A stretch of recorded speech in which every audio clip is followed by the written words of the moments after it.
ਗੁਰਬਾਣੀ ਸੰਵਾਦ ਵਿਦ ਭਾਈ ਜਸਬੀਰ ਸਿੰਘ ਤੇ ਕੈਨੇਡੀਅਨ ਸਿੱਖ study centre ਦੇਖਣ ਵਾਲੇ ਸਾਰੇ ਸਾਡੇ ਦਰਸ਼ਕਾਂ ਨੂੰ ਡਾਕਟਰ ਜਗਜੀਤ ਸਿੰਘ ਵੱਲੋਂ ਵਾਹਿਗੁਰੂ ਜੀ ਕਾ ਖਾਲਸਾ ਵਾਹਿਗੁਰੂ ਜੀ ਕੀ ਫਤਿਹ।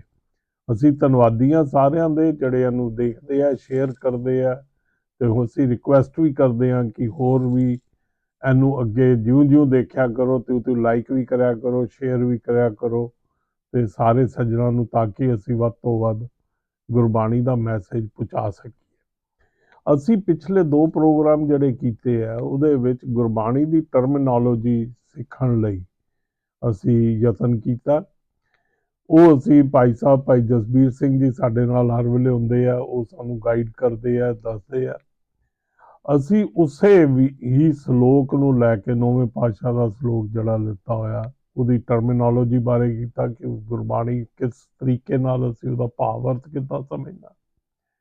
ਉਸੇ ਦੇ ਵਿੱਚੋਂ ਇੱਕ ਕੁਐਸਚਨ ਉੱਠਦਾ ਕਿਉਂਕਿ ਸੁੱਖ ਕੀ ਹੈ, ਉਹ ਸੁੱਖ ਗੁਰਬਾਣੀ ਦੇ ਮੁਤਾਬਿਕ ਕੀ ਹੈ, ਕਿਹੜੇ ਸੁੱਖ ਨੂੰ ਭਾਲਦੇ ਹਾਂ, ਅਸੀਂ ਅੱਜ ਇਸ ਪੁਆਇੰਟ ਤੇ ਡਿਸਕਸ ਕਰਨਾ ਚਾਹੁੰਦੇ ਹਾਂ। ਜਦੋਂ ਅਸੀਂ ਸਰੀਰਕ ਸੁੱਖ ਦੇਖਦੇ ਹਾਂ ਤੇ ਗੁਰੂਆਂ ਦੇ ਵਿੱਚ ਅਸੀਂ ਆਮ ਹਿਸਟਰੀ 'ਚ ਦੇਖਦੇ ਹਾਂ ਕਿ ਗੁਰੂਆਂ ਨੇ ਕੋਈ ਜਿਹੜਾ ਸਰੀਰਕ ਰੂਪ ਵਿੱਚ ਕਿੰਨੇ ਕਸ਼ਟ ਸਹਿਲੇ, ਕੀ ਉਹ ਸੁੱਖ ਸੀ ਕਿ ਮਨ ਦਾ ਸੁੱਖ ਹੈ, ਤੇ ਸੁੱਖਾਂ ਦੀਆਂ ਵੀ ਕਈ ਡੈਫੀਨੇਸ਼ਨ ਹੈ। ਸੋ ਉਹਨਾਂ ਬਾਰੇ ਅੱਜ ਅਸੀਂ ਚਰਚਾ ਕਰਨਾ ਚਾਹੁੰਦੇ ਹਾਂ। ਭਾਈ ਸਾਹਿਬ, ਪਹਿਲੇ ਤਾਂ ਤੁਹਾਡਾ ਸਵਾਗਤ। ਵਾਹਿਗੁਰੂ ਜੀ ਕਾ ਖਾਲਸਾ ਵਾਹਿਗੁਰੂ ਜੀ ਕੀ ਫਤਿਹ। ਖਾਲਸਾ ਵਾਹਿਗੁਰੂ ਜੀ ਕੀ ਫਤਿਹ। ਹਾਂਜੀ, ਜਿੱਦਾਂ ਅਸੀਂ ਕਿਹਾ ਕਿ ਸੁੱਖ ਬਾਰੇ ਅਸੀਂ ਗੱਲ ਕਰਨਾ ਚਾਹੁੰਦੇ ਹਾਂ, ਕਿਉਂਕਿ ਅਸੀਂ ਸ਼ਬਦਾਵਲੀ ਭਾਵ-ਅਰਥ ਅਸੀਂ ਸਿੱਖਿਆ ਕਿ ਗੁਰਬਾਣੀ ਦੇ ਵਿੱਚੋਂ ਲੈਣਾ। ਹੁਣ ਅਸੀਂ ਸੁੱਖ ਬਾਰੇ ਗੱਲ ਕਰੀਏ ਕਿ ਕਿਹੜੇ ਸੁੱਖ ਦੀ ਗੱਲ ਕਰਦੇ ਹਾਂ, ਗੁਰੂ ਕੋਲੋਂ ਕਿਹੜਾ ਸੁੱਖ ਮਿਲਦਾ ਤੇ ਕਿਸ ਤਰੀਕੇ ਨਾਲ ਆ। ਹਾਂ ਜੀ, ਦੇਖੋ, ਜਿਹੜੀ ਗੁਰਬਾਣੀ ਦੀ ਸ਼ਬਦਾਵਲੀ ਦੀ ਗੱਲ ਆ, ਉਹ ਆਪਾਂ ਜਿਹੜੇ ਪਹਿਲਾਂ 2 ਪ੍ਰੋਗਰਾਮ ਆ ਉਹਨਾਂ ਵਿੱਚ ਸੰਖੇਪ ਵਿੱਚ ਆਪਾਂ ਚਰਚਾ ਕੀਤੀ ਸੀਗੀ। ਜਿਹੜਾ ਸਵਾਲ ਆਇਆ ਸੀਗਾ ਉਹ ਗੁਰੂ ਤੇਗ ਬਹਾਦਰ ਸਾਹਿਬ ਦੇ ਸ਼ਲੋਕ ਸੰਬੰਧੀ ਸੀਗਾ ਕਿ ਜੋ ਸੁਖੋ ਚਾਹੇ ਸਦਾ ਸ਼ਰਨ ਰਾਮ ਕੀਲੇ। ਤੋ ਪ੍ਰਭੂ ਦੀ ਸ਼ਰਨ ਵਿੱਚ ਆਉਣ ਨਾਲ ਮਨੁੱਖ ਨੂੰ ਸੁੱਖ ਮਿਲਦਾ। ਗੁਰੂ ਸਾਹਿਬ ਨੇ ਬੜੇ ਸਪਸ਼ਟ ਅਤੇ ਨਿਰਣਾਇਕ ਰੂਪ ਵਿੱਚ ਇਹ ਗੱਲ ਦ੍ਰਿੜ ਕਰਵਾ ਦਿੱਤੀ ਕਿ ਜਿਹੜਾ ਵੀ ਕੋਈ ਸੁੱਖ ਦਾ ਇੱਛਾਵਾਨ ਆ, ਚਾਹਤ ਰੱਖਦਾ, ਤਾਂ ਸੁੱਖ ਪ੍ਰਾਪਤੀ ਦਾ ਕੇਵਲ ਆਹੀ ਮਾਰਗ ਆ, ਸਾਧਨਾ। ਉਹ ਸਾਧਨਾ ਪ੍ਰਭੂ ਦੀ ਸ਼ਰਨ। ਠੀਕ। ਗੁਰਬਾਣੀ ਵਿੱਚ ਇਸ ਭਾਵ ਦੇ ਬਹੁਤ ਸਾਰੇ ਸ਼ਬਦ ਆ। ਤੋ ਇਸ ਲਈ ਆਮ ਤੌਰ 'ਤੇ ਜਦੋਂ ਗੁਰਬਾਣੀ ਦੀ ਇਹੋ ਜਿਹੀ ਸ਼ਬਦਾਵਲੀ ਦਾ ਅਸੀਂ ਦਰਸ਼ਨ ਕਰਦੇ ਹਾਂ, ਪੜ੍ਹਦੇ ਸੁਣਦੇ ਹਾਂ, ਤਾਂ ਜਿਹੜਾ ਸਾਡੀ ਜੋ ਡੈਫੀਨੇਸ਼ਨ ਆ, ਸਾਡੀ ਜੋ ਪਰਿਭਾਸ਼ਾ ਇਹਨਾਂ ਸ਼ਬਦਾਂ ਬਾਰੇ, ਸਾਡਾ ਜ਼ਿਆਦਾਤਰ ਧਿਆਨ ਇਸ ਪਰਿਭਾਸ਼ਾ ਵੱਲ ਹੀ ਚਲਾ ਜਾਂਦਾ। ਜਿੱਦਾਂ ਆਪਾਂ ਸੁੱਖ ਤੱਕ ਹੀ ਸੀਮਿਤ ਰਹੀਏ, ਜਦੋਂ ਗੁਰਬਾਣੀ ਵਿੱਚ ਸੁੱਖ ਦੀ ਗੱਲ ਆਉਂਦੀ ਆ ਤਾਂ ਹਮੇਸ਼ਾ ਅਸੀਂ ਸਾਰਿਆਂ ਬਾਰੇ ਤਾਂ ਨਹੀਂ ਕਹਿ ਸਕਦੇ, ਪਰ ਇਹ ਕਹਿ ਸਕਦੇ ਹਾਂ ਕਿ ਜ਼ਿਆਦਾਤਰ ਅਸੀਂ ਸੁੱਖ ਤੋਂ ਭਾਵ ਇਹੀ ਲੈਂਦੇ ਹਾਂ ਜੋ ਸਾਡੇ ਕੋਸ਼ਾਂ ਵਿੱਚ, ਸਾਡੀਆਂ ਡਿਕਸ਼ਨਰੀਆਂ ਵਿੱਚ ਸੁੱਖ ਦੀ ਜਿਹੜੀ ਪਰਿਭਾਸ਼ਾ ਕੀਤੀ ਹੋਈ ਆ, ਜਿਸ ਨੂੰ ਅਸੀਂ ਸੁੱਖ ਸਮਝਦੇ ਹਾਂ। ਜੇ ਹੋਰ ਸੌਖੇ ਸ਼ਬਦਾਂ ਵਿੱਚ ਆਖਣਾ ਹੋਵੇ, ਜੋ ਸਾਡੀ ਦ੍ਰਿਸ਼ਟੀ ਵਿੱਚ, ਸਾਡੀ ਜਾਚੇ ਜੋ ਸੁੱਖ ਆ, ਅਸੀਂ ਗੁਰਬਾਣੀ ਵਿੱਚ ਵਰਤੇ ਗਏ ਸੁੱਖ ਸ਼ਬਦ ਨੂੰ ਅਸੀਂ ਇਸੇ ਅਰਥ ਵਿੱਚ ਲੈਂਦੇ ਹਾਂ। ਇਹਦੇ ਵਿੱਚ ਕੋਈ ਦੋ ਰਾਵਾਂ ਨਹੀਂ ਕਿ ਗੁਰਬਾਣੀ ਵਿੱਚ ਸੁੱਖ ਸ਼ਬਦ ਇਸ ਅਰਥ ਵਿੱਚ ਵੀ ਵਰਤਿਆ ਗਿਆ। ਇੱਕ ਥਾਂ ਨਹੀਂ ਬਲਕਿ ਕਈ ਥਾਈਂ ਸੁੱਖ ਤੋਂ ਭਾਵ ਇਸ ਸੁੱਖ ਤੋਂ ਹੀ ਆ। ਜਿਵੇਂ ਉਦਾਹਰਨ ਵਜੋਂ ਜਦੋਂ ਗੁਰੂ ਸਾਹਿਬ ਕਹਿੰਦੇ ਆ, ਸੁਖ ਮੈਂ ਬਹੁ ਸੰਗੀ ਪਏ, ਦੁੱਖ ਮੈਂ ਸੰਗ ਨਾ ਕੋਏ, ਕਹੋ ਨਾਨਕ ਹਰਿ ਭਜ ਮਨਾ, ਅੰਤ ਸਹਾਈ ਹੋਏ। ਜਾਂ ਸੁਖ ਮੈਂ ਆਨ ਬਹੁਤ ਮਿਲ ਬੈਠਤ, ਰਹਿਤ ਚਹੋਂ ਦਿਸ ਘੇਰੈ, ਬਿਪਤ ਪਰੀ ਸਭ ਹੀ ਸੰਗ ਛਾੜਤ, ਕੋ ਨਾ ਆਵਤ ਨੇਰੈ। ਨਿਰਸੰਦੇਹ ਇੱਥੇ ਸੁੱਖ ਤੋਂ ਭਾਵ ਜੋ ਅਸੀਂ ਸੁੱਖ ਲੈਂਦੇ ਹਾਂ ਜਾਂ ਅਸੀਂ ਸਮਝਦੇ ਹਾਂ, ਇੱਥੇ ਸੁੱਖ ਤੋਂ ਇਹੀ ਭਾਵ ਆ। ਇਹ ਜਿਹੜਾ ਸੁੱਖ ਆ, ਇਹ ਸੁੱਖ ਜਿਹੜਾ ਦੂਜੇ ਸ਼ਬਦਾਂ ਵਿੱਚ ਜੋ ਸਹੂਲਤਾਂ, ਸੁਵਿਧਾਵਾਂ, ਅਸੀਂ ਇਹਨਾਂ ਨੂੰ ਸੁੱਖ ਮੰਨੀ ਬੈਠੇ ਹਾਂ। ਜਿਹੜਾ ਸੁੱਖ ਦੂਜੇ ਸ਼ਬਦਾਂ ਵਿੱਚ ਸਾਨੂੰ ਦੂਜਿਆਂ ਕੋਲੋਂ ਮਿਲਦਾ, ਬਾਹਰੋਂ ਮਿਲਦਾ, ਜੋ ਅਸੀਂ ਆਪਣੇ ਅੰਦਰੋਂ ਪੈਦਾ ਨਹੀਂ ਕਰਦੇ, ਸਾਡੇ ਅੰਦਰੋਂ ਉਤਪੰਨ ਨਹੀਂ ਹੁੰਦਾ, ਬਲਕਿ ਜੋ ਸਾਨੂੰ ਦੂਜਿਆਂ ਰਾਹੀਂ ਮਿਲਦਾ, ਠੀਕ ਹੈ। ਉਹ ਦੂਜੇ ਸ਼ਬਦਾਂ ਵਿੱਚ ਜਿਹੜੀ ਆ ਉਹ ਸਹੂਲਤਾਂ, ਸੁਵਿਧਾਵਾਂ, ਅਸੀਂ ਸੁਵਿਧਾਵਾਂ ਨੂੰ ਜਿਹੜਾ ਉਹੀ ਸੁੱਖ ਸਮਝਿਆ ਹੋਇਆ।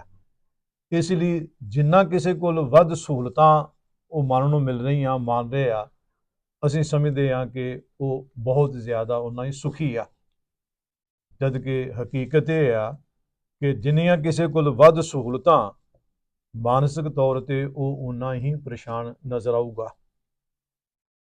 ਇਸ ਲਈ ਅਸੀਂ ਆਮ ਜਿਹੜੇ ਸਮਾਜ ਵਿਗਿਆਨੀ ਆ, ਜਦੋਂ ਉਹਨਾਂ ਨੇ ਚੌਗਿਰਦੇ ਵੱਲ ਨਜ਼ਰ ਮਾਰ ਕੇ ਮਨੁੱਖ ਦੀਆਂ ਪਰੇਸ਼ਾਨੀਆਂ ਨੂੰ ਨੇੜਿਓਂ ਦੇਖ ਕੇ ਮਹਿਸੂਸ ਕੀਤਾ ਵੀ ਕਿਉਂ ਆ ਔਰ ਕਿਵੇਂ ਦੂਰ ਹੋ ਸਕਦੀਆਂ, ਤਾਂ ਉਹਨਾਂ ਨੇ ਕਿਸੇ ਸਮੇਂ ਐਸਾ ਆਖਿਆ ਸੀਗਾ ਕਿ ਜੇਕਰ ਮਨੁੱਖ ਕੋਲ ਕੁੱਲੀ, ਜੁੱਲੀ, ਗੁੱਲੀ, ਇਹ ਤਿੰਨ ਚੀਜ਼ਾਂ ਮਨੁੱਖ ਨੂੰ ਮਿਲ ਜਾਣ ਤਾਂ ਦੁੱਖਾਂ ਦਾ ਨਾਸ਼ ਹੋ ਜਾਊਗਾ, ਮਨੁੱਖ ਦੀਆਂ ਜਿਹੜੀਆਂ ਪਰੇਸ਼ਾਨੀਆਂ ਉਹਨਾਂ ਦਾ ਅੰਤ ਹੋ ਜਾਊਗਾ। ਪਰ ਅਸੀਂ ਦੇਖਦੇ ਹਾਂ, ਜੇ ਅਸੀਂ ਇਹਨਾਂ ਪੱਛਮੀ ਮੁਲਕਾਂ ਦੀ ਗੱਲ ਕਰੀਏ ਤਾਂ ਆਮ ਮਨੁੱਖਾਂ ਕੋਲ ਰਹਿਣ ਨੂੰ ਬੜੇ ਵਧੀਆ ਆਲੀਸ਼ਾਨ ਮਹੱਲਾਂ ਵਰਗੇ ਘਰ ਆ, ਸਵਾਰੀਆਂ ਸਾਧਨ ਆ, ਖਾਣ ਪੀਣ ਦੀ ਕੋਈ ਕਮੀ ਨਹੀਂ, ਪਹਿਨਣ ਦੀ ਕੋਈ ਕਮੀ ਨਹੀਂ। ਪਰ ਇਹ ਸੱਚ ਆ, ਇਹ ਜ਼ਮੀਨੀ ਹਕੀਕਤ ਆ ਕਿ ਜਿੰਨਾ ਮਾਨਸਿਕ ਤੌਰ ਤੇ ਪੱਛਮੀ ਜਗਤ ਸਾਹਮਣਾ ਕਰ ਰਿਹਾ, ਇਹਨਾਂ ਗਰੀਬ ਤੋਂ ਗਰੀਬ ਮੁਲਕ ਦਾ ਰਹਿਣ ਵਾਲਾ ਵੀ ਮਾਨਸਿਕ ਤੌਰ ਤੇ ਪਰੇਸ਼ਾਨੀਆਂ ਦਾ ਸਾਹਮਣਾ ਨਹੀਂ ਕਰ ਰਿਹਾ। ਇਸ ਲਈ ਗੱਲ ਬੜੀ ਸਪਸ਼ਟ ਆ ਕਿ ਜਿਹੜੇ ਸੁੱਖ ਦੀ ਬਾਣੀ ਗੱਲ ਕਰ ਰਹੀ ਆ, ਜਾਂ ਬਾਣੀ ਨਾਲ ਜੁੜੇ ਆ, ਪ੍ਰਭੂ ਦੀ ਸ਼ਰਨ ਵਿੱਚ ਆਏ ਆ, ਗੁਰੂ ਦੀ ਮੱਤ ਲਏ ਆ, ਜਿਹੜਾ ਮਨੁੱਖ ਨੂੰ ਸੁੱਖ ਮਿਲਦਾ ਉਹ ਸੁੱਖ ਇਹ ਸੁੱਖ ਨੇ। ਇਹ ਗੱਲ ਸਾਨੂੰ ਸਪਸ਼ਟ ਹੋਣੀ ਚਾਹੀਦੀ ਆ।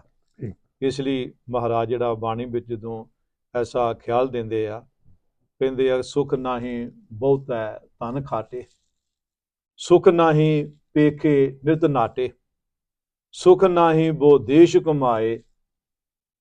ਆਮ ਮਨੁੱਖ ਸਮਝਦਾ ਕਿ ਸ਼ਾਇਦ ਮੈਨੂੰ ਇਹ ਮਿਲ ਜਾਵੇ, ਆਹ ਮਿਲ ਜਾਵੇ, ਉਹ ਮਿਲ ਜਾਵੇ, ਆਹ ਪ੍ਰਾਪਤੀ ਕਰ ਲਵਾਂ, ਮੈਂ ਸੁਖੀ ਹੋ ਜਾਊਂਗਾ। ਪਰ ਜਦੋਂ ਉਹ ਚੀਜ਼ ਮਿਲ ਜਾਂਦੀ ਆ, ਕੁਝ ਛਿਨਾਂ ਬਾਅਦ ਉਹ ਖੁਸ਼ੀ ਜਿਹੜੀ ਆ ਉਹ ਸ਼ਾਈਮਾਈ ਹੋ ਜਾਂਦੀ ਆ, ਔਰ ਨਵੀਂ ਖੁਸ਼ੀ ਦੇ ਵਿੱਚ ਪ੍ਰਾਪਤੀ ਲਈ ਮਨੁੱਖ ਤਲਾਸ਼ ਕਰਨ ਲੱਗ ਪੈਂਦਾ। ਤਾਂ ਗੁਰਬਾਣੀ ਵਿੱਚ ਜਿਹੜਾ ਇਹ ਸੁੱਖ ਜਿਹੜਾ, ਇਹਦੇ ਬਾਰੇ ਬੜੇ ਸਪਸ਼ਟ ਰੂਪ ਵਿੱਚ ਆਖਿਆ। ਜਿਵੇਂ ਮਹਾਰਾਜ ਦੇ ਤੋਂ ਆਪਾਂ ਪਾਵਨ ਜਿਹੜੇ ਸ਼ਬਦ ਆ ਉਹ ਦਰਸ਼ਕਾਂ ਨਾਲ ਸਾਂਝੇ ਕਰੀਏ, ਤਾਂ ਕਿ ਹੋਰ ਜਿਹੜਾ ਇਹ ਪੱਖ ਆ ਇਹ ਸਾਡੇ ਦਰਸ਼ਕ ਨੂੰ ਬਾਣੀ ਵਿੱਚੋਂ ਵੇਖ ਸਕਣ। ਜਿਵੇਂ ਮਹਾਰਾਜ ਫਰਮਾਉਂਦੇ ਆ ਕਿ ਬਹੁ ਰੰਗ ਮਾਇਆ ਬਹੁਵਿਧ ਪੇਖੀ, ਕਲਮ ਕਾਗਦ ਸਿਆਣਪ ਲੇਖੀ, ਮਹਿਰ ਮੁਲਕ ਹੋਏ ਦੇਖਿਆ ਖਾਨ, ਤਾਤੇ ਨਾਹੀਂ ਮਨ ਤ੍ਰਿਪਤਾਨ। ਫਿਰ ਹੋਰ ਅੱਗੇ ਆਖਿਆ ਕਿ ਅਸ ਪਵਨ ਹਸਤ ਅਸਵਾਰੀ, ਚੋਆ ਚੰਦਨ ਸੇ ਸੁੰਦਰ ਨਾਰੀ, ਨਟ ਨਾਟਕ ਆਖਾਰੇ ਗਾਇਆ, ਤਾ ਮਹਿ ਮਨ ਸੰਤੋਖ ਨਾ ਪਾਇਆ। ਤਖਤ ਸਭਾ ਮੰਡਨ ਦੋ ਲੀਚੇ, ਸਗਲ ਮੇਵੇ ਸੁੰਦਰ ਬਾਗੀਚੇ, ਆਖੇੜ ਬਿਰਤ ਰਾਜਨ ਕੀ ਲੀਲਾ, ਮਨ ਨਾ ਸੁਹੇਲਾ ਪਰਪੰਜ ਹੀਲਾ। ਮਹਾਰਾਜ ਜਿਹਨੇ ਵੀ ਇਹ ਸਾਧਨ ਆ, ਜਿਨ੍ਹਾਂ ਲਈ ਆਮ ਮਨੁੱਖ ਸਮਝਦਾ ਕਿ ਸ਼ਾਇਦ ਜੇ ਮੇਰੇ ਕੋਲ ਇਹ ਆ ਜਾਣ ਤਾਂ ਮੈਂ ਸੁਖੀ ਹੋ ਜਾਊਂਗਾ, ਪਰ ਮਨੁੱਖ ਜਿਨ੍ਹਾਂ ਇਹ ਕੁਝ ਮਾਣ ਕੇ ਵੀ, ਪ੍ਰਾਪਤ ਕਰਕੇ, ਹਾਸਲ ਕਰਕੇ ਵੀ ਉਹ ਤ੍ਰਿਪਤ ਨਹੀਂ ਹੁੰਦਾ, ਸੰਤੁਸ਼ਟ ਨਹੀਂ ਹੁੰਦਾ, ਸੁਖੀ ਨਹੀਂ ਹੁੰਦਾ। ਤਾਂ ਮਹਾਰਾਜ ਨੇ ਇਸ ਲਈ ਆਪ ਹੀ ਇਹ ਸਵਾਲ ਉਠਾਇਆ ਬਾਣੀ ਵਿੱਚ। ਮੰਨ ਲਓ ਜਿਹੜੇ ਮਨੁੱਖ ਸੁਖ ਦੀ ਤਲਾਸ਼ ਵਿੱਚ ਆ, ਮੰਨ ਲਓ ਉਹਨਾਂ ਦੀ ਰਹਿਨੁਮਾਈ ਕਰਦਿਆਂ ਹੋਇਆਂ, ਫਿਰ ਮਹਾਰਾਜ ਇੰਝ ਫਰਮਾਉਂਦੇ ਆ ਕਿ ਕਿਨ ਵਿਦ ਕੁਸ਼ਲ ਹੋਤ ਮੇਰੇ ਭਾਈ, ਕਿਉਂ ਪਾਈਏ ਹਰ ਰਾਮ ਸਹਾਈ। ਇਹ ਰਾਉ ਦੀਆਂ ਪੰਕਤੀਆਂ, ਔਰ ਫਿਰ ਆਪ ਹੀ ਮਹਾਰਾਜ ਇਹਦਾ ਵਿਸਤਾਰ ਕਰਦੇ ਆ, ਕਹਿੰਦੇ ਆ ਕਿ ਕੁਸ਼ਲ ਨਾ ਗ੍ਰਹਿ ਮੇਰੀ ਸਭ ਮਾਇਆ, ਉੱਚੇ ਮੰਦਰ ਸੁੰਦਰ ਛਾਇਆ, ਝੂਠੇ ਲਾਲਚ ਜਨਮ ਗਵਾਇਆ। ਇਹ ਜਿਹੜੀਆਂ ਪੰਕਤੀਆਂ ਮਹਾਰਾਜ ਇਹਨਾਂ ਤੋਂ ਫਿਰ ਅੱਗੇ ਹੋਰ ਵਿਸਤਾਰ ਕਰਦਿਆਂ ਕਹਿੰਦੇ ਆ ਕਿ ਹਸਤੀ ਘੋੜੇ ਦੇਖ ਵਿਗਾਸਾ, ਲਸ਼ਕਰ ਜੋੜੇ ਨੇਬ ਖਵਾਸਾ, ਗਲ ਜੇਵੜੀ ਹਉਮੈ ਕੇ ਫਾਸਾ, ਰਾਜ ਕਮਾਵੈ ਦਹ ਦਿਸ ਸਾਰੀ, ਮਾਣੈ ਰੰਗ ਭੋਗ ਵੋਹ ਨਾਰੀ, ਜੋ ਨਰਪਤ ਸੁਪਨੇ ਭੇਖਾਰੀ। ਔਰ ਇਹਨਾਂ ਦਾ ਜ਼ਿਕਰ ਕਰ ਫਿਰ ਮਹਾਰਾਜ ਸਾਡਾ ਇਸ ਪਹਿਲੂ ਵੱਲ ਧਿਆਨ ਦਿਵਾਉਂਦੇ ਆ ਕਿ ਇਹ ਜਿਹੜੇ ਸਾਧਨ ਆ ਇਹਨਾਂ ਵਿੱਚ ਤੇ ਸੁੱਖ ਨਹੀਂ, ਸੰਤੁਸ਼ਟੀ ਨਹੀਂ, ਸ਼ਾਂਤੀ ਨਹੀਂ, ਚੈਨ ਨਹੀਂ। ਪਰ ਹਾਂ, ਮੈਂ ਜਦੋਂ ਗੁਰੂ ਦੀ ਸ਼ਰਨ ਵਿੱਚ ਆਇਆ, ਗੁਰੂ ਦੇ ਉਪਦੇਸ਼ ਨੂੰ ਸਮਝਿਆ, ਵਿਚਾਰਿਆ, ਘੋਖਿਆ, ਤਾਂ ਫਿਰ ਗੁਰੂ ਨੇ, ਗੁਰੂ ਦੇ ਸ਼ਬਦ ਨੇ, ਗੁਰੂ ਦੀ ਮੱਤ ਨੇ, ਗੁਰੂ ਦੇ ਉਪਦੇਸ਼ ਨੇ ਇਹ ਜਿਹੜੀ ਮੈਨੂੰ ਸੂਝੀ ਦਿੱਤੀ, ਸਮਝ ਦਿੱਤੀ, ਇੱਕ ਕੁਸ਼ਲ ਮੋਕੋ ਸਤਿਗੁਰੂ ਬਤਾਇਆ। ਗੁਰੂ ਨੇ ਇਹ ਜਿਹੜਾ ਕੁਸ਼ਲ ਆ, ਸੁੱਖ ਆ, ਸ਼ਾਂਤੀ ਆ, ਸਕੂਨ ਆ, ਉਹਦਾ ਰਾਜ ਰਹੱਸ ਗੁਰੂ ਨੇ ਦ੍ਰਿੜ ਕਰਵਾਇਆ। ਉਹ ਕੀ ਕਿ ਹਰ ਜੋ ਕਿਛ ਕਰੇ ਸੋ ਹਰਿ ਕਿਆ ਭਗਤਾਂ ਪਾਇਆ, ਜਨ ਨਾਨਕ ਹਉਮੈ ਮਾਰ ਸਮਾਇਆ। ਇਹ ਸ਼ਬਦ ਦੇ ਜਿਹੜੇ ਆ ਉਹ ਅਖੀਰਲੀ ਜਿਹੜੀਆਂ ਪੰਕਤੀਆਂ ਉਹਨਾਂ ਵਿੱਚ ਮਹਾਰਾਜ ਗੁਰਮਾਉਂਦੇ ਆ, ਇਨ ਬਿਦ ਕੁਸ਼ਲ ਹੋਤ ਮੇਰੇ ਭਾਈ, ਕਿ ਜੇਕਰ ਤੂੰ ਸੱਚਮੁੱਚ ਸੁੱਖ ਚਾਹੁੰਨਾ ਤਾਂ ਭਾਈ ਇਸ ਵਿਧੀ ਨਾਲ, ਇਸ ਜੁਗਤੀ ਨਾਲ। ਕਿਹੜੀ ਜੁਗਤੀ? ਜਿਹੜੀ ਇਸ ਦੂਜੇ ਰਹਾਉ ਤੋਂ ਪਹਿਲੀਆਂ ਪੰਕਤੀਆਂ ਵਿੱਚ ਪਹਿਲੀ ਪੰਕਤੀ ਵੀ ਦਸੀ ਮਹਾਰਾਜ ਨੇ ਕਿ ਏਕ ਕੁਸ਼ਲ ਮੋਕੋ ਸਤਿਗੁਰੂ ਬਤਾਇਆ, ਹਰ ਜੋ ਕਿਛ ਕਰੇ ਸੋ ਹਰਿ ਕਿਆ ਭਗਤਾਂ ਪਾਇਆ, ਜਨ ਨਾਨਕ ਹਉਮੈ ਮਾਰ ਸਮਾਇਆ। ਤਾਂ ਇਹਦੀ ਮਹਾਰਾਜ ਇਸ਼ਾਰਾ ਕਰਦਿਆਂ ਕਹਿੰਦੇ ਆ ਕਿ ਇਨ ਬਿਦ ਕੁਸ਼ਲ ਹੋਤ ਮੇਰੇ ਭਾਈ, ਇਉਂ ਪਾਈਐ ਹਰ ਰਾਮ ਸਹਾਈ। ਇਹ ਸੁਖ ਦਾ ਰਹੱਸ ਆ ਜਿਹੜਾ ਗੁਰਬਾਣੀ ਵਿੱਚ ਸਾਨੂੰ ਜਿਸ ਸੁੱਖ ਬਾਰੇ ਦੱਸਿਆ ਗਿਆ ਕਿ ਇਹ ਸੁੱਖ ਗੁਰੂ ਦੀ ਸ਼ਰਨ ਵਿੱਚ ਆਉਣ ਨਾਲ ਮਿਲਦਾ, ਪ੍ਰਭੂ ਨੂੰ ਧਿਆਉਣ ਨਾਲ ਮਿਲਦਾ, ਗੁਰੂ ਦੇ ਦੱਸੇ ਹੋਏ ਰਾਹ ਤੇ ਤੁਰਨ ਨਾਲ ਮਿਲਦਾ। ਇਹ ਜਿਹੜੀ ਪਰਿਭਾਸ਼ਾ ਸੁੱਖ ਦੀ, ਇਹ ਨਹੀਂ ਕਿ ਅਸੀਂ ਕੋਈ ਆਪਣੇ ਵੱਲੋਂ ਕਰ ਰਹੇ ਹਾਂ। ਕਈ ਦਰਸ਼ਕ ਜਿਹੜੇ ਆ ਉਹ ਇਹ ਵੀ ਸਵਾਲ ਉਠਾਉਂਦੇ ਆ ਕਿ ਜੀ ਇਹ ਤੁਸੀਂ ਅਰਥ ਜਿਹੜੇ ਤਰੋੜ ਮਰੋੜ ਕੇ ਪੇਸ਼ ਕਰ ਰਹੇ ਹੋ, ਆਪਣੇ ਢੰਗ ਨਾਲ ਤੁਸੀਂ ਜਿਵੇਂ ਤੁਸੀਂ ਸਮਝਦੇ ਹੋ ਉਸ ਤਰ੍ਹਾਂ ਤੁਸੀਂ ਅਰਥ ਕਰ ਰਹੇ ਹੋ। ਤੁਸੀਂ ਘਰ ਅੱਗੇ ਵੀ ਕਿਉਂ ਬੇਨਤੀ ਕੀਤੀ ਆ ਕਿ ਜ਼ਿਆਦਾਤਰ ਅਸੀਂ ਜਿਹੜੇ ਅਰਥ ਆ ਉਹ ਪ੍ਰੋਫੈਸਰ ਸਾਹਿਬ ਸਿੰਘ ਦੇ ਲੈਂਦੇ ਆ, ਪਰ ਹਾਂ ਕਿਤੇ ਕਿਤੇ ਜਿਹੜੇ ਅਰਥ ਜਿਹੜੇ ਆ ਉਹ ਜ਼ਰੂਰ ਅਸੀਂ ਜਿੱਥੇ ਟੁਕਮੇ ਨਹੀਂ ਲੱਗਦੇ ਉੱਥੇ ਅਸੀਂ ਜ਼ਰੂਰ ਜਿਹੜੇ ਅਰਥ ਆ ਉਸ ਸਮੁੱਚੇ ਭਾਵ ਨੂੰ ਧਿਆਨ ਵਿੱਚ ਰੱਖ ਕੇ ਅਰਥ ਕਰਨ ਦੀ ਕੋਸ਼ਿਸ਼ ਕਰਦੇ ਹਾਂ।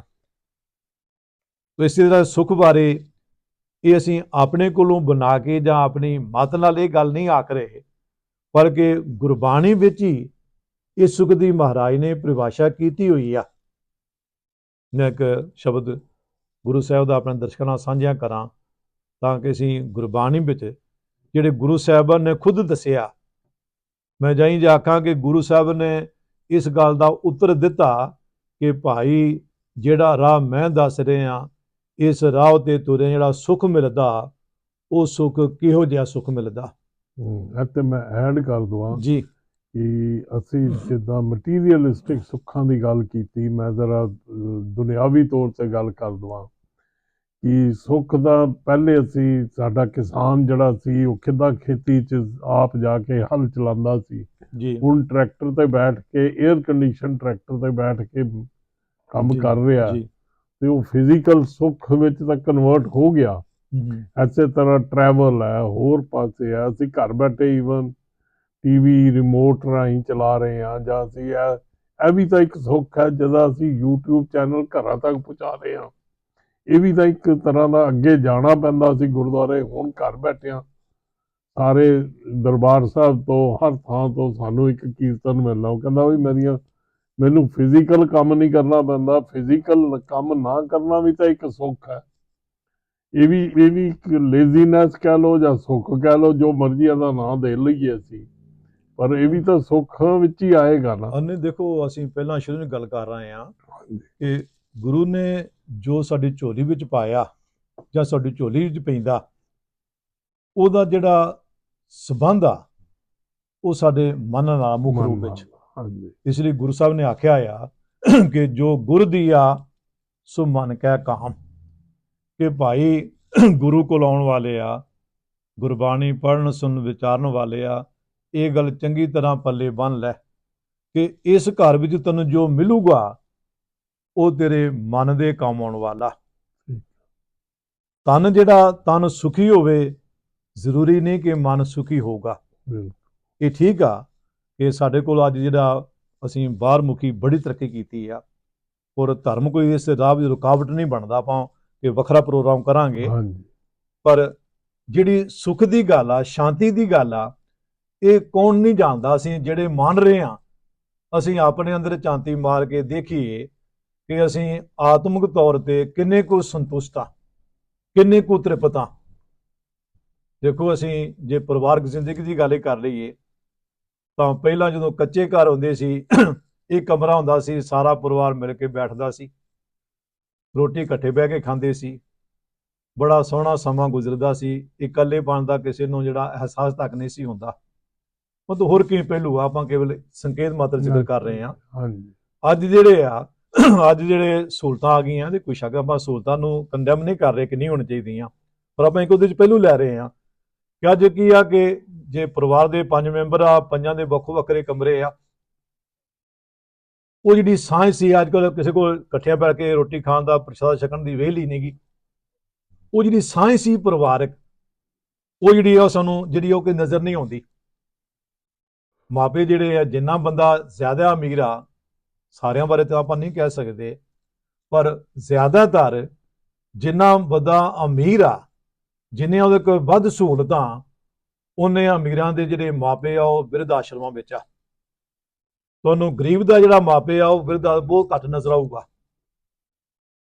ਉਹ ਸਾਡੇ ਚ ਜਿਹੜੀ ਇਨਸਾਨੀਅਤ ਆ, ਉਹ ਮਨੁੱਖਤਾ ਜਿਹਨੇ ਸਾਨੂੰ ਸਕੂਨ ਦੇਣਾ ਸੀਗਾ, ਸ਼ਾਂਤੀ ਦੇਣੀ ਸੀ, ਉਹ ਤਾਂ ਛਾਈਮਾਈ ਹੋ ਰਹੀ ਆ।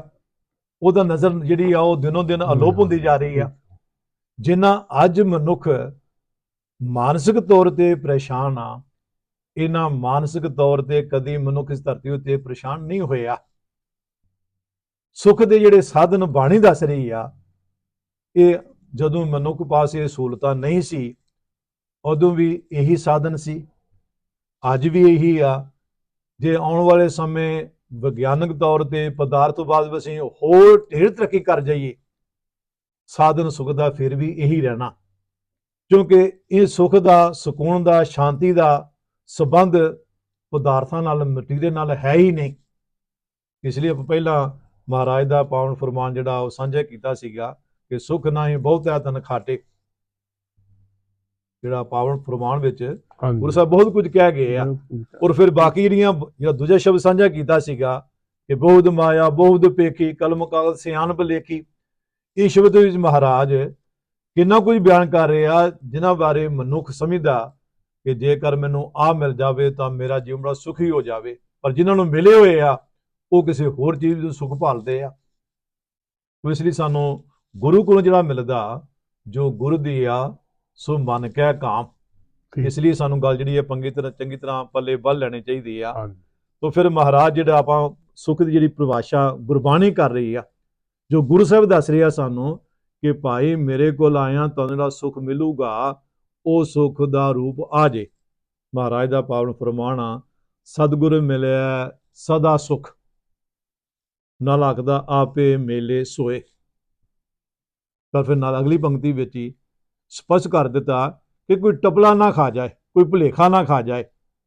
ਇੱਥੇ ਮੈਂ ਗੱਲ ਹੋਰ ਸਾਂਝੀ ਕਰ ਦੇਵਾਂ, ਕਿਉਂਕਿ ਮੈਨੂੰ ਯਾਦ ਆ ਕਿ ਆਪਾਂ ਇੱਕ ਵਾਰ ਰੇਡੀਓ ਤੇ ਇੱਕ ਟਾਕ ਸ਼ੋਅ ਤੇ ਗੱਲ ਕਰ ਰਹੇ ਸੀ ਗੁਰਬਾਣੀ ਦੇ ਇੱਕ ਪੱਖ ਬਾਰੇ, ਤੇ ਇੱਕ ਸੱਜਣ ਜਿਹੜੇ ਸੀਗੇ ਤੇ ਉਹਨਾਂ ਨੇ ਬਾਅਦ ਵਿੱਚ ਹੋਸਟ ਤੋਂ ਫੋਨ ਕਰਕੇ ਦੱਸਿਆ ਕਿ ਜਿਹੜੇ ਧਾਰਮਿਕ ਲੋਕ ਹੁੰਦੇ ਆ ਜੀ, ਇਹ ਸਮੇਂ ਨਾਲ ਜਿਹੜੇ ਆ ਇਹ ਜਿਹੜੀ ਵਿਆਖਿਆ ਇਹ ਵੀ ਬਦਲ ਦਿੰਦੇ ਆ। ਦੇਖਦੇ ਆ ਕਿ ਜਿਹੋ ਜਿਹੀ ਜਿਹੜੀ ਆ ਲੋਕੀ ਜਿਹੋ ਜਿਹੀ ਉਹਨਾਂ ਦੀ ਹੈਗੀ ਆ, ਉਹਨਾਂ ਦੀ ਸੋਚ ਬਦਲ ਗਈ ਆ, ਜਾਂ ਸਾਇੰਸ ਨੇ ਉਹਨਾਂ ਨੂੰ ਚੈਲੰਜ ਕਰ ਦਿੱਤਾ ਤਾਂ ਉਹ ਬਦਲ ਦਿੰਦੇ ਆ। ਤਾਂ ਮੈਂ ਇਸ ਸੰਬੰਧ ਵਿੱਚ, ਕਿਉਂਕਿ ਇਸ ਬਾਰੇ ਵੀ ਕੋਈ ਕਹਿ ਸਕਦਾ ਸੱਜਣ, ਮੈਂ ਇੰਨੀ ਬੇਨਤੀ ਕਰਾਂ ਕਿ ਜੇਕਰ ਗੁਰਬਾਣੀ ਵਿੱਚੋਂ ਪੜ੍ਹ ਕੇ ਕੋਈ ਨਹੀਂ ਦੱਸਿਆ, ਕਿਸੇ ਨੇ ਨਹੀਂ ਪੜ੍ਹਿਆ, ਨਹੀਂ ਸਮਝਿਆ, ਇਹਦੇ ਵਿੱਚ ਕੋਈ ਗੁਰਬਾਣੀ ਦਾ ਕੋਈ ਦੋਸ਼ ਨਹੀਂ। ਗੁਰਬਾਣੀ ਦਾ ਸੱਚ ਤਾਂ ਅੱਜ ਵੀ ਸੱਚ ਆ, ਸਦੀਆਂ ਪਹਿਲਾਂ ਵੀ ਸੱਚ ਸੀ। ਤਾਂ ਜਿਹੜੀ ਪਰਿਭਾਸ਼ਾ ਜਿਹੜੀ ਆ, ਇਹ ਠੀਕ ਆ ਕਿ ਸਮੇਂ ਨਾਲ ਕੁਝ ਵਿਆਖਿਆ ਜਿਹੜੀ ਆ, ਸ਼ਬਦਾਵਲੀ 'ਚ ਫਰਕ ਪੈ ਜਾਂਦਾ। ਜਿਹੜੀ ਨਵੇਂ ਜਿਹੜੇ ਆ ਦ੍ਰਿਸ਼ਟਾਂਤ ਆ, ਉਹ ਉਹਨਾਂ ਨੂੰ ਸਾਹਮਣੇ ਰੱਖ ਕੇ ਮਨੁੱਖ ਨੂੰ ਸਰਲ ਭਾਸ਼ਾ ਵਿੱਚ ਸਮਝਾਉਣਾ ਪੈਂਦਾ, ਸਮਝਾਇਆ ਜਾਂਦਾ, ਕੋਈ ਸ਼ੱਕ ਨਹੀਂ। ਪਰ ਜਿਹੜੀ ਬੇਸਿਕ ਮੂਲ ਚੀਜ਼ ਆ, ਉਹਨੂੰ ਨਹੀਂ ਬਦਲਿਆ ਜਾ ਸਕਦਾ। ਤੇ ਗੁਰਬਾਣੀ ਦਾ ਜਿਹੜਾ ਇਹ ਪਾਖਾ, ਜਿਹੜੀ ਪਰਿਭਾਸ਼ਾ ਜਿਹੜੀ ਆ, ਇਹ ਹੁਣ ਕੋਈ ਮੇਰਾ ਤੋਂ ਤੁਸੀਂ ਨਹੀਂ ਲਿਖੀ, ਇਹ ਗੁਰਬਾਣੀ ਵਿੱਚ ਹੀ ਆ। ਹੁਣ ਜੇ ਕੋਈ ਪੜ੍ਹ ਕੇ ਅੱਖਾਂ ਮੀਚ ਲੈਂਦਾ ਜਾਂ ਧਿਆਨ ਨਹੀਂ ਦਿੰਦਾ ਤੇ ਇਹਦੇ 'ਚੋਂ ਕੀ ਕੀਤਾ ਜਾ ਸਕਦਾ। ਜੇ ਕੋਈ ਇਹਨੂੰ ਪੜ੍ਹ ਕੇ ਸੁਣਾ ਰਿਹਾ ਜਾਂ ਦੱਸ ਰਿਹਾ ਤਾਂ ਇਹ ਮਤਲਬ ਨਹੀਂ ਕਿ ਉਹਨੇ ਕੋਈ ਨਵੀਂ ਖੋਜ ਕਰ ਦਿੱਤੀ ਆ। ਨਵੀਂ ਖੋਜ ਕੋਈ ਨਹੀਂ ਗੀ, ਇਹ ਬਾਣੀ ਦਾ ਹੀ ਭਾਖਾ ਕਿ ਮਹਾਰਾਜ ਆਹ ਪਰਿਭਾਸ਼ਾ ਕਰਦੇ ਅੱਗੇ ਕਿ ਸੁਖ ਹੈ ਇਹ ਵਿਵੇਕ ਹੈ, ਅੰਤਰ ਨਿਰਮਲ ਹੋਏ। ਕਿ ਜਿਹੜਾ ਸੁਖ ਸਤਿਗੁਰੂ ਨੂੰ ਮਿਲਿਆ, ਭਾਵ ਗੁਰੂ ਦੀ ਮੱਤ ਨੂੰ ਅਪਣਾਇਆ, ਗੁਰੂ ਦੇ ਦੱਸੇ ਰਾਹ ਤੇ ਤੁਰਿਆ, ਜਿਹੜਾ ਸੁਖ ਮਿਲਦਾ ਉਹ ਸੁਖ ਦੀ ਪਛਾਣ ਇਹ ਆ ਕਿ ਅੰਤਰ ਨਿਰਮਲ ਹੋਏ। ਕਿ ਉਸ ਮਨੁੱਖ ਦਾ ਜਿਹਨੇ ਗੁਰੂ ਦੀ ਮੱਤ ਲਈ ਆ ਉਹਦਾ ਅੰਦਰਲਾ ਨਿਰਮਲ ਹੋ ਜਾਂਦਾ, ਪਵਿੱਤਰ ਹੋ ਜਾਂਦਾ। ਉਥੇ ਵਿਕਾਰਾਂ ਦੀ, ਵਾਸ਼ਨਾਵਾਂ ਦੀ ਕੋਈ ਜਿਹੜੀ ਗੰਦਗੀ ਆ, ਮਲੀਨਤਾ ਇਹ ਨਹੀਂ ਰਹਿੰਦੀ। ਭਾਵ ਜਿਹੜੇ ਮੰਦ ਸੰਸਕਾਰ ਆ ਉਹ ਗੁਰੂ ਦੀ ਮੱਤ ਦੇ ਨਾਲ ਉਹ ਮੰਦ ਸੰਸਕਾਰਾਂ ਦਾ ਪ੍ਰਭਾਵ ਖਤਮ ਹੋ ਜਾਂਦਾ।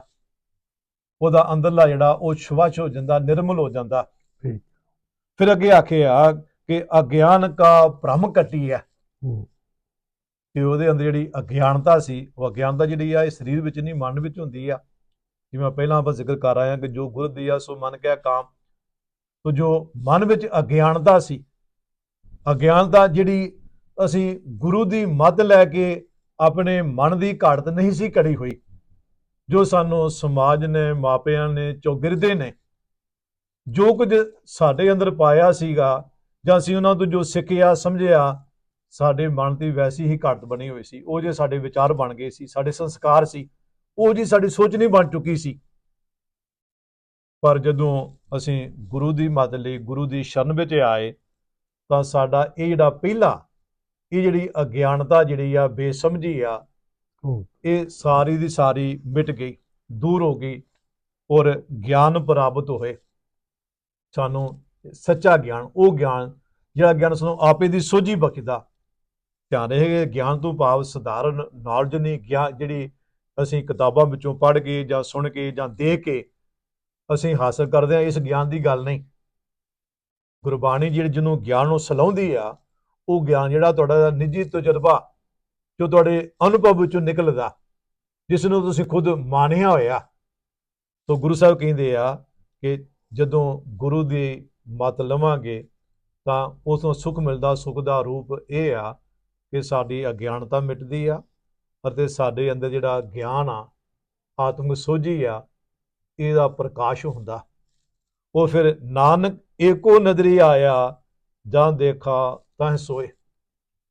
ਫਿਰ ਸਾਨੂੰ ਹਰ ਪਾਸੇ ਇਹ, ਜਦੋਂ ਸਾਡੀ ਅਗਿਆਨਤਾ ਮਿਟ ਗਈ ਤਾਂ ਫਿਰ ਸਾਨੂੰ ਹਰ ਪਾਸੇ ਉਹ ਇੱਕ ਹੀ ਅਨੇਕਤਾ ਵਿੱਚ ਦਿਖਾਈ ਦੇਊਗਾ। ਫਿਰ ਜੋ ਸਾਡੇ ਮਨਾਂ 'ਚ ਵਿਤਕਰੇ ਆ, ਜੋ ਮੇਰ ਤੇਰ ਆ, ਜੋ ਹਉ ਵਿੱਚ ਅਸੀਂ ਫੁੰਕਾਰੇ ਮਾਰਦੇ ਹਾਂ, ਇਹਨਾਂ ਦਾ ਨਾਮੋ ਨਿਸ਼ਾਨ ਨਹੀਂ ਰਹੂਗਾ। ਇਹਨੂੰ ਗੁਰੂ ਸਾਹਿਬ, ਗੁਰੂ ਅਮਰਦਾਸ ਮਹਾਰਾਜ ਜਦੋਂ ਆਨੰਦ ਸਾਹਿਬ ਵਿੱਚ ਕਹਿੰਦੇ ਆ ਕਿ ਆਨੰਦ ਆਨੰਦ ਸਭ ਕੋ ਕਹਿ, ਆਨੰਦ ਗੁਰੂ ਤੇ ਜਾਣਿਆ। ਉਹ ਜਿੱਦਾਂ ਹਰ ਕੋਈ ਕਹਿੰਦਾ ਬੜੇ ਆਨੰਦ 'ਚ, ਬੜੇ ਮਜ਼ੇ 'ਚ, ਪਰ ਗੁਰੂ ਸਾਹਿਬ ਕਹਿੰਦੇ ਆ ਕਿ ਅਸਲ ਜਿਹੜਾ ਆਨੰਦ ਆ, ਕਿਉਂਕਿ ਮਨ ਦੀ ਇੱਕ ਦਸ਼ਾ, ਉਹ ਅਸਲ ਵਿੱਚ ਤਾਂ ਗੁਰੂ ਕੋਲੋਂ ਮਿਲਦਾ। ਭਾਵ ਗੁਰੂ ਦੀ ਮੱਤ ਲਿਆ, ਗੁਰੂ ਦੀ ਸਿੱਖਿਆ ਨੂੰ ਅਪਣਾਇਆ, ਗੁਰੂ ਦੀ ਸਿੱਖਿਆ ਨੂੰ ਪੜ੍ਹ ਬੁੱਝ ਸਮਝ ਕੇ ਉਹਨੂੰ ਅਪਣਾਇਆ।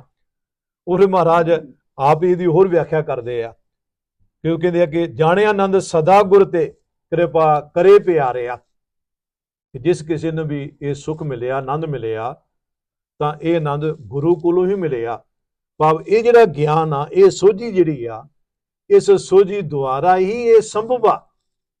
ਔਰ ਫਿਰ ਆਖਿਆ ਕਿ ਕਰ ਕਿਰਪਾ ਕਿਲ ਵਿਖ ਕੱਟੇ, ਗਿਆਨ ਅੰਜਨ ਸਾਰਿਆ। ਕਿ ਗੁਰੂ ਉਹਨਾਂ ਦੇ ਜਿਹੜੀ ਬੁੱਧੀ ਰੂਪੀ ਨੇਤਰ ਆ, ਇਹਨਾਂ ਵਿੱਚ ਗਿਆਨ ਦਾ ਸੁਰਮਾ ਪਾਉਂਦਾ। ਅੰਜਨ ਦਾ ਭਾਵ ਆ ਸੁਰਮਾ, ਗਿਆਨ ਅੰਜਨ ਸਾਰਿਆ। ਭਾਵ ਉਹਨਾਂ ਦੇ ਅੱਖਾਂ ਵਿੱਚ, ਇਹਨਾਂ ਬੁੱਧੀ ਰੂਪੀ ਅੱਖਾਂ ਵਿੱਚ ਗਿਆਨ ਦਾ ਸੁਰਮਾ ਪਾਇਆ, ਜਿਸ ਕਾਰਨ ਉਹਨਾਂ ਦਾ ਜਿਹੜਾ ਭਰਮ ਸੀ, ਅਗਿਆਨਤਾ ਸੀ, ਬੇਸਮਝ ਸੀ, ਦੂਰ ਹੋ ਗਈ। ਔਰ ਫਿਰ ਆਖਿਆ ਅੰਦਰੋਂ ਜਿਨ ਕਾ ਮੋਹ ਟੁੱਟਾ, ਤਿਨ ਕਾ ਸ਼ਬਦ ਸੱਚਾ ਸਵਾਰਿਆ। ਔਰ ਫਿਰ ਇਹਨੂੰ ਦੁਹਰਾਉਂਦੇ ਆਖਦੇ ਆ, ਕਹਿ ਨਾਨਕ ਇਹ ਆਨੰਦ ਹੈ, ਆਨੰਦ ਗੁਰ ਤੇ ਜਾਣਿਆ। ਕਿ ਇਹ ਆਨੰਦ ਆ, ਇਹ ਸੁੱਖ ਆ ਕਿ ਜਿਹੜਾ ਗੁਰੂ ਕੋਲੋਂ ਮਿਲਦਾ। ਤੋ ਗੁਰਬਾਣੀ ਵਿੱਚ ਇਸ ਭਾਵ ਨੂੰ ਗੁਰੂ ਸਾਹਿਬ ਨੇ ਇੱਥੇ ਨਹੀਂ ਬਲਕਿ ਹੋਰ ਕਈ ਥਾਈਂ ਇਸ ਨੂੰ ਬੜੇ ਸਪਸ਼ਟ ਨਿਰਣਾਇਕ ਰੂਪ ਵਿੱਚ ਸਾਡੇ ਸਾਹਮਣੇ ਰੱਖਿਆ। ਫਿਰ ਜਿਹੜਾ ਗੁਰੂ ਸਾਹਿਬ ਜਦੋਂ ਕਹਿੰਦੇ ਆ ਕਿ ਸਰਬ ਸੁੱਖਾਂ ਸੁਖ ਸਾਚਾ ਇਹ, ਗੁਰੂ ਉਪਦੇਸ਼ ਮੰਨੈ ਮੈਂ ਲੈ। ਕਿ ਸਭ ਤੋਂ ਵੱਡਾ ਸੁੱਖ ਇਹ ਆ ਕਿ ਗੁਰੂ ਦੇ ਉਪਦੇਸ਼ ਨੂੰ ਧਾਰਨ ਕਰ ਲੈਣਾ। ਇਹ ਗੁਰਬਾਣੀ ਵਿੱਚੋਂ ਹੀ ਆ। ਜਿਸ ਸੁੱਖ ਦੀ ਮਹਾਰਾਜ ਗੱਲ ਕਰ ਰਹੇ ਆ ਕਿ ਪ੍ਰਭੂ ਦੀ ਸ਼ਰਨ ਵਿੱਚ ਆਇਆ ਸੁੱਖ ਮਿਲੂਗਾ, ਉਹ ਸੁੱਖ ਦਾ ਰੂਪ ਇਹ ਆ। ਗੁਰੂ ਸਾਹਿਬ ਕਹਿੰਦੇ ਆ ਸਭ ਤੋਂ ਸ੍ਰੇਸ਼ਟ ਉਤਮ ਸੁੱਖ ਇਹ ਆ ਕਿ ਮਨੁੱਖ ਦਾ ਗੁਰੂ ਦੇ ਉਪਦੇਸ਼ ਨੂੰ, ਗੁਰੂ ਦੀ ਸਿੱਖਿਆ ਨੂੰ ਆਪਣੇ ਹਿਰਦੇ ਵਿੱਚ ਧਾਰਨ ਕਰ ਲੈਣਾ।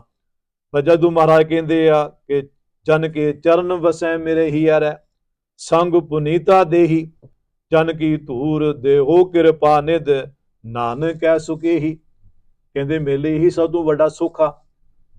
ਤੋ ਗੱਲ ਕੀ ਕਿ ਗੁਰਬਾਣੀ ਵਿੱਚ ਸੁੱਖ ਦਾ ਜਿਹੜਾ ਰੂਪ ਆ ਉਹ ਬੜਾ ਸਪਸ਼ਟ ਰੂਪ ਵਿੱਚ ਸਾਨੂੰ ਦਰਸਾਇਆ ਹੋਇਆ ਕਿ ਸਾਨੂੰ ਗੁਰੂ ਕੋਲੋਂ ਆਹ ਸੁੱਖ ਮਿਲਦਾ। ਇਹ ਸੁੱਖ ਜਿਹੜਾ ਇਹ ਸਾਨੂੰ ਕੋਈ ਨਹੀਂ ਦੇ ਸਕਦਾ, ਇਹ ਸਾਡੇ ਅੰਦਰੋਂ ਹੀ ਉਤਪੰਨ ਹੁੰਦਾ, ਪੈਦਾ ਹੁੰਦਾ, ਔਰ ਇਹ ਸੁੱਖ ਨੂੰ ਸਾਤੋਂ ਕੋਈ ਖੋ ਨਹੀਂ ਸਕਦਾ। ਵੱਡੀ ਗੱਲ ਇਹ ਆ ਕਿ ਇਹ ਸੁੱਖ ਜਿਹਨੂੰ ਆਨੰਦ ਆਖੇ ਆ, ਸਹਿਜ ਆਖੇ ਆ, ਇਸ ਨੂੰ ਕੋਈ ਖੋ ਨਹੀਂ ਸਕਦਾ, ਕੋਈ ਚੁਰਾ ਨਹੀਂ ਸਕਦਾ। ਇਸ ਲਈ ਭਾਵੇਂ ਕਿਹੋ ਜਿਹੀਆਂ ਵੀ ਪ੍ਰਸਥਿਤੀਆਂ ਅਸੀਂ ਦੇਖਦੇ ਹਾਂ ਕਿ ਜਿਨ੍ਹਾਂ ਨੇ ਸੁੱਖ ਮਾਣੇ ਆ, ਉਹਨਾਂ ਤਤੀਆਂ ਲੋਹਾਂ ਤੇ ਬਿਠਾਇਆ ਗਿਆ, ਉਹਨਾਂ ਨੂੰ ਦੇਗਾਂ ਵਿੱਚ ਉਬਾਲਿਆ ਗਿਆ, ਉਹਨਾਂ ਦੇ ਤਨ ਚੀਰੇ ਗਏ, ਚਰਖੀਆਂ ਤੇ ਚਾੜਿਆ ਗਿਆ, ਬੰਦ ਕੱਟੇ ਗਏ, ਪਰ ਉਹਨਾਂ ਦਾ ਇਹ ਸੁੱਖ ਜਿਹੜਾ ਇਹ ਸੁੱਖ ਉਹ ਖੋ ਨਹੀਂ ਸਕੇ। ਕਬੀਰ ਸਾਹਿਬ ਦਾ ਇੱਕ ਪਾਵਨ ਫਰਮਾਨ ਆ ਬਾਣੀ ਵਿੱਚ ਕਿ ਜਿਹੜੇ ਉਦੋਂ ਜਦੋਂ ਉਹਨਾਂ ਨੂੰ ਜਿਹੜੇ ਸੱਚ ਦੇ ਮਾਰਗ ਦੇ ਤੁਰੇ ਆ, ਲੋਕਾਂ ਨੂੰ ਤੋਰ ਰਹੇ ਆ, ਉਹਦੇ ਝੂਠ ਦੇ ਮੁਦਈ ਜਿਹੜੇ ਆ, ਕਥਿਤ ਧਾਰਮਿਕ ਠੇਕੇਦਾਰ ਬਣੇ ਹੋਏ ਆ, ਉਹ ਬਰਦਾਸ਼ਤ ਨਹੀਂ ਕਰ ਪਾ ਰਹੇ ਕਿਉਂਕਿ ਉਹਨਾਂ ਦੀ ਦੁਕਾਨਾਂ ਬੰਦ ਹੋ ਰਹੀਆਂ, ਲੋਕਾਂ ਨੂੰ ਸਮਝ ਆ ਰਹੀ ਆ। ਤਾਂ ਕਬੀਰ ਸਾਹਿਬ ਨੂੰ ਰਸਤੇ ਵਿੱਚ ਉਠਾਉਣ ਦਾ ਯਤਨ ਕਰਦੇ ਆ। ਜਿਵੇਂ ਜਿਵੇਂ ਉਹ ਕੋਸ਼ਿਸ਼ ਕਰਦੇ ਆ ਕਬੀਰ ਜੀ ਨੂੰ ਸਤਾਉਣ ਦੀ, ਤਾਂ ਕਬੀਰ ਸਾਹਿਬ ਉਸੇ ਚੜ੍ਹਦੀਆਂ ਕਲਾਂ ਵਿੱਚ ਵਿਚਰ ਰਹੇ ਆ। ਕਬੀਰ ਸਾਹਿਬ ਨੂੰ ਗੱਲ ਸਮਝਾਉਂਦੇ ਆਖਦੇ ਆ ਕਿ ਮਨ ਨਾ ਡਿਗੈ ਤਨ ਕਾਹੇ ਕੋ ਡਰਾਏ, ਚਰਨ ਕਮਲ ਚਿਤ ਰਹੋ ਸਮਾਏ। ਤੇ ਭਾਈ ਇਹ ਤਨ ਨੂੰ ਤਸੀਹੇ ਦੇਣ ਨਾਲ, ਡਰਾਉਣ ਨਾਲ, ਇਸ ਤਰ੍ਹਾਂ ਰੁਕਾਵਟਾਂ ਖੜੀਆਂ ਕਰਨ ਨਾਲ ਕੁਝ ਨਹੀਂ ਵਿਗੜਦਾ। ਜਿਹਦਾ ਮਨ ਪ੍ਰਭੂ ਚਰਨਾਂ ਵਿੱਚ ਜੁੜਿਆ ਹੋਇਆ, ਪ੍ਰਭੂ ਚਰਨਾਂ ਵਿੱਚ ਜੁੜਿਆ ਭਾਵ ਜਿਹਨੇ ਰੱਬ ਦੀ ਰਜ਼ਾ ਨੂੰ ਸਮਝ ਲਿਆ, ਜਿਹੜਾ ਹੁਕਮੀ ਬੰਦਾ ਬਣ ਗਿਆ, ਉਹਨੂੰ ਕੋਈ ਮੁਸੀਬਤ, ਕੋਈ ਔਕੜ, ਕੋਈ ਕਠਿਨਾਈ, ਕਿਸੇ ਤਰ੍ਹਾਂ ਦੀ ਪ੍ਰਸਥਿਤੀ ਉਸ ਮਨੁੱਖ ਨੂੰ ਡੁਲਾਉਣ ਵਿੱਚ ਸਮਰੱਥ ਜਿਹੜੀ ਆ ਉਹ ਨਹੀਂ ਹੁੰਦੀ, ਕਾਮਯਾਬ ਨਹੀਂ ਹੁੰਦੀ। ਤੋਂ ਬਾਣੀ ਵਿੱਚੋਂ ਸਾਨੂੰ ਆਹ ਸੁੱਖ ਮਿਲਦਾ ਜਿਹੜਾ ਕਿ ਬਾਣੀ ਨੂੰ ਪੜ੍ਹਿਆਂ ਵਿਚਾਰਿਆਂ ਸਾਡੀ ਝੋਲੀ ਵਿੱਚ ਪੈਂਦਾ। ਠੀਕ ਹੈ, ਤੁਸੀਂ ਬਹੁਤ ਚੰਗੇ ਤਰੀਕੇ ਨਾਲ ਦੱਸਿਆ ਕਿ ਸੁੱਖ ਦੀ ਡੈਫੀਨੇਸ਼ਨ ਕੀ ਹੈ, ਅਸੀਂ ਕਿਹੜਾ ਸੁੱਖ ਭਾਲਦੇ ਹਾਂ, ਔਰ ਕੀ ਅਸੀਂ ਗੁਰੂ ਮਹਾਰਾਜ ਕੋਲੋਂ ਜਾ ਕੇ ਗੁਰਦੁਆਰਿਆਂ ਵਿੱਚ ਜਿਹੜੀਆਂ ਮੰਨਤਾਂ ਵੀ ਮੰਨਦੇ ਹਾਂ। ਅਸੀਂ ਪਹਿਲੇ ਵੀ ਗੱਲ ਕੀਤੀ ਹੈ ਵੀ ਕਿ ਕਿਹੋ ਜਿਹੇ ਸੁੱਖ ਮੰਗਦੇ ਹਾਂ, ਅਤੇ ਸਾਨੂੰ ਬਾਣੀ ਜਿਹੜੀ ਸੁੱਖ ਦੀ ਡੈਫੀਨੇਸ਼ਨ ਦੇ ਰਹੀ ਹੈ ਕਿ ਸਾਨੂੰ ਉਹ ਸੁੱਖ ਨਹੀਂ ਮੰਗਣਾ ਚਾਹੀਦਾ। ਇਹ ਬੜੀ ਇੰਪੋਰਟੈਂਟ ਗੱਲ ਹੈ। ਅਸੀਂ ਇੱਕ ਜਿਹੜੀ ਹੋਰ ਤੁਸੀਂ ਗੱਲ ਕੀਤੀ ਸੰਤੋਖ ਦੀ, ਜੇ ਸੰਤੋਖ ਵਿੱਚ ਅਸੀਂ ਆਵਾਂਗੇ ਤੇ ਸੁੱਖ ਆਪਣੇ ਆਪ ਬਣੇਗਾ, ਕਿਉਂਕਿ ਸੁੱਖ ਦਾ ਇੱਕ ਪਹਿਲੂ ਸੰਤੋਖ ਵੀ ਹੈ ਕਿ ਜਿਹੜਾ ਬੰਦਾ ਸੰਤੋਖ ਵਿੱਚ ਨਹੀਂ ਆਉਂਦਾ ਉਹ ਹਰ ਵੇਲੇ ਦੁਖੀ ਰਹਿੰਦਾ, ਉਹ ਲਾਲਚ ਵਿੱਚ ਰਹਿੰਦਾ, ਹੋਰ ਚੀਜ਼ਾਂ ਵਿਕਾਰਾਂ ਵਿੱਚ ਵੀ ਰਹਿੰਦਾ। ਸੋ ਭਾਈ ਸਾਹਿਬ ਤੁਹਾਡਾ ਬਹੁਤ ਬਹੁਤ ਧੰਨਵਾਦ, ਤੁਸੀਂ ਸੁੱਖ ਬਾਰੇ ਦੱਸਿਆ। ਮੈਂ ਦੁਨੀਆ ਵਿੱਚ ਥੋੜਾ ਤੁਸੀਂ ਗੱਲ ਕੀਤੀ ਹੈ, ਮੈਨੂੰ ਯਾਦ ਆ ਗਈ ਕਿ ਗੁਰੂ ਸਾਹਿਬ ਨੇ ਜਿਨ੍ਹਾਂ ਨੂੰ ਅਸੀਂ ਸੁੱਖ ਸਮਝਦੇ ਹਾਂ ਜਾਂ ਗੁਰੂ ਕੋਲੋਂ ਮੰਗਦੇ ਹਾਂ, ਗੁਰੂ ਨੇ ਉਹਨਾਂ ਬਾਰੇ ਬੜਾ ਕਲੀਅਰ ਆਖਿਆ ਹੋਇਆ ਕਿ ਇਹਨਾਂ ਵਿੱਚੋਂ ਨਾ ਕਿਸੇ ਸੁੱਖ ਮਿਲਿਆ ਨਾ ਮਿਲ ਸਕਦਾ। ਜਿਵੇਂ ਮਹਾਰਾਜ ਥਾਂ ਕਹਿੰਦੇ ਆ ਕਿ ਪੁੱਤਰ ਲਤਿ ਲక్ష్ਮੀ ਮਾਇਆ, ਇਨ ਤੇ ਕਹੋ ਕਵਨੈ ਸੁਖ ਪਾਇਆ। ਕਹਿੰਦੇ ਸਵਾਲ ਉਠਾਉਂਦੇ ਆ ਕਿ ਦੱਸੋ ਕਿਸੇ ਨੂੰ ਨਹੀਂ ਲੱਭਾ ਪਾਓ, ਕਿਸੇ ਨੂੰ ਇਹਨਾਂ ਵਿੱਚੋਂ ਸੁੱਖ ਲੱਭਾ ਹੀ ਨਹੀਂ ਜਿਹੜਾ ਕਿਸੇ ਗੁਰੂ ਕੋਲ ਜਾ ਕੇ ਲੱਭਦੇ ਆ, ਜਾਂ ਮੇਰੇ ਵਰਗੇ ਕਹਿੰਦੇ ਆ ਕਿ ਆਓ ਤੁਹਾਨੂੰ ਆਹ ਮਿਲੂਗਾ, ਉਹ ਮਿਲੂਗਾ। ਜੀ ਥੈਂਕ ਯੂ ਜੀ, ਤੁਹਾਡਾ ਬਹੁਤ ਬਹੁਤ ਧੰਨਵਾਦ। ਅਸੀਂ ਸਾਰੇ ਸਰੋਤਿਆਂ ਨੂੰ ਫਿਰ ਤੋਂ ਬੇਨਤੀ ਕਰਦੇ ਹਾਂ, ਪਲੀਜ਼ ਇਹਨਾਂ ਨੂੰ ਸ਼ੇਅਰ ਕਰਿਆ ਕਰੋ ਤਾਂ ਕਿ ਵੱਧ ਤੋਂ ਵੱਧ ਲੋਕ ਜੁੜਨ। ਸੋ ਸਾਰਿਆਂ ਨੂੰ ਤੇ ਭਾਈ ਸਾਹਿਬ ਤੁਹਾਨੂੰ ਸਾਰਿਆਂ ਨੂੰ ਵਾਹਿਗੁਰੂ ਜੀ ਕਾ ਖਾਲਸਾ, ਵਾਹਿਗੁਰੂ ਜੀ ਕੀ ਫਤਿਹ।